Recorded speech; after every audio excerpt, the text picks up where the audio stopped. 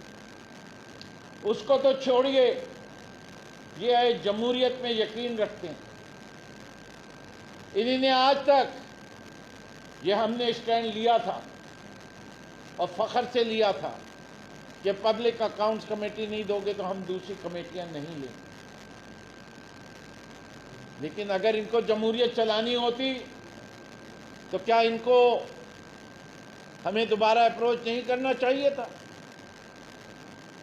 یہ چاہتے ہی نہیں، اس کہ یہ چوری کی سرکار ہے۔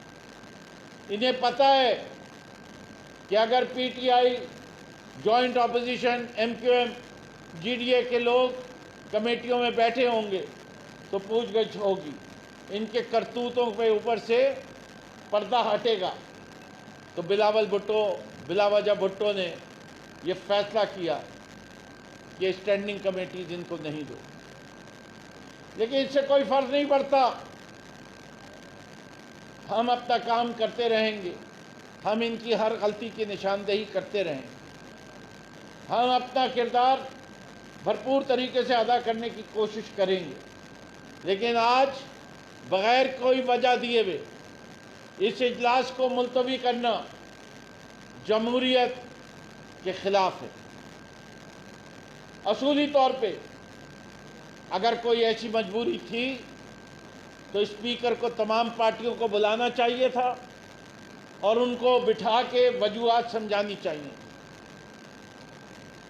اچھے ممالک میں جہاں جمہوریت پروان پر چڑھ رہی ہے وہ پورے سال کا کیلنڈر دیتے ہیں، پورے سال کا، کہ لوگ لیجسلیٹرز اپنی کانسٹیٹوئنسی کے بھی کام کر سکیں اور ایوان میں بھی آ کے بھرپور اپنی پارٹیسپیشن کر سکیں۔ میں مذمت کرتا ہوں سندھ حکومت کی بھی اور اسپیکر آف دی اسمبلی کی بھی کہ اس غیر جمہوری طریقے سے جو ایوان چلایا جا رہا ہے، ہم اس کی شدید مذمت کرتے ہیں۔ اس کے ساتھ ساتھ یہ بھی بڑی اہم بات ہے، آپ لوگوں کو وہ دن یاد ہے 26 فروری کے بعد سے روزانہ چیف منسٹر صاحب آتے تھے، آجوز ماجوز ساتھ ہوتے تھے دائیں بائیں، اور روز ہمیں کووڈ پہ لیکچر دیا جاتا تھا اور کمپلیٹ لاک ڈاؤن کی بات ہوتی تھی۔ آج نہ آجوز ماجوز نظر آتے ہیں، نہ وہ چیف منسٹر صاحب نظر آتے ہیں۔ کووڈ بڑھتا جا رہا ہے، جام صاحب کا بھی انتقال کووڈ سے ہی ہوا اور سیٹھ صاحب وقار صاحب کا بھی کووڈ سے ہوا۔ اس دفعہ بھی اجلاس جو بلایا گیا تھا، جب اتنے کیسز سندھ میں ہو رہے تھے ماضی میں، تو ہر اجلاس سے پہلے ٹیسٹنگ ہوئی تھی، اسپیشل پروٹوکول سیٹ اپ کیا گیا تھا کہ زوم کے ذریعے لوگ پارٹیسپیٹ کر سکیں۔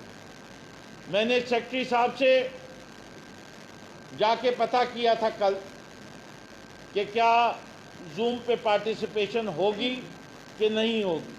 انہوں نے کہا اس وقت جو اسمبلی کے حالات ہیں اس میں ہماری کوئی تیاری نہیں ہے۔ میں یہ سمجھتا ہوں یہ زیادتیاں ہیں۔ کیا مراد علی شاہ صاحب کو کراچی کا جلسہ کروانے میں وہ بھول گئے کہ کووڈ ختم ہو گیا یا ہے؟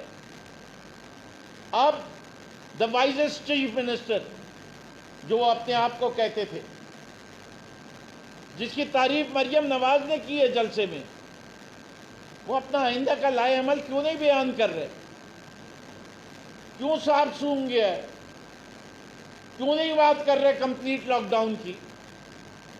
کیا ان کو احساس ہو گیا کہ ان کی پچھلی دفعہ کی کمپلیٹ لاک ڈاؤن کی تھیوری جو ہے وہ ساری دنیا نے اب ریجیکٹ کر، اور اس وقت ساری دنیا اسمارٹ لاک ڈاؤن کی طرف دیکھ رہی ہے۔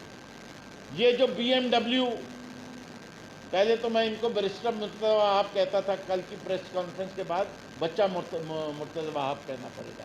میں بھتیجا بھی کہتا تھا ان کو، اس سے کہ وہ ان کے والد صاحب میرے بڑے اچھے دوست، والدہ بھی ساتھ ہم پڑھے تھے.